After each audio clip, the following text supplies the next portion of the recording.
Je pense que c'est parti d'un postulat de départ qui était un tabou. Enfin, on s'est rendu compte que effectivement la parole autour de la sexualité et de la place des femmes dans notre société s'ouvrait de plus en plus, mais que parler vraiment des choses, de comment se faire plaisir en fait, parler de la masturbation féminine au même titre que la masturbation masculine est hyper présente dans la société. Enfin, c'est de remettre aussi les choses vraiment au cœur des discussions et en parler le plus ouvertement possible.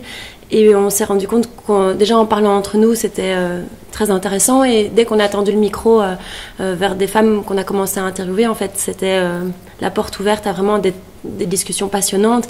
Et là où on pensait qu'on allait rencontrer des personnes qui allaient parler avec gêne ou pudeur, en fait, on s'est rendu compte qu'il y avait un vrai besoin. Et puis c'est un sujet tellement tabou, je trouve que entendre toutes ces paroles, des fois on peut penser qu'on est bizarre, en tout cas dans sa sexualité, et puis en fait d'entendre ces paroles, je pense que ça peut vraiment faire du bien.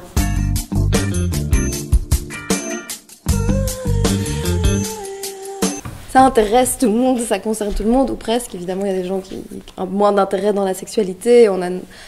Si c'est quelque chose qu'on essaie de faire avec le spectacle, c'est pas forcément prôner à tout prix le plaisir, l'orgasme, il faut jouir.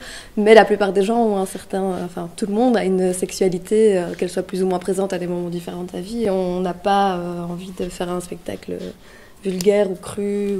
Ouais, et puis peut-être si la question c'est de savoir si ça va intéresser le public, je pense que, en tout cas, ça pourrait intéresser les hommes.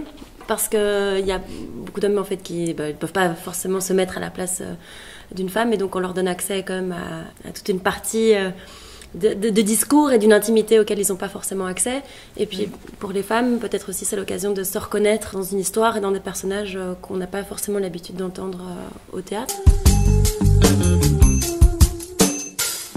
On aimerait bien, je pense, qu'en sortant de ce spectacle, des spectateurs, spectatrices aient envie de parler autour du sujet et d'enlever ce tabou qui est autour.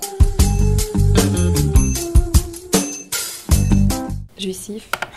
Célébratif aussi, on a envie de célébrer autant le corps, les paroles, les femmes et les hommes qui nous ont transmis des choses. C'est une grande célébration en tout cas. Parfois il vaut mieux se passer de mots.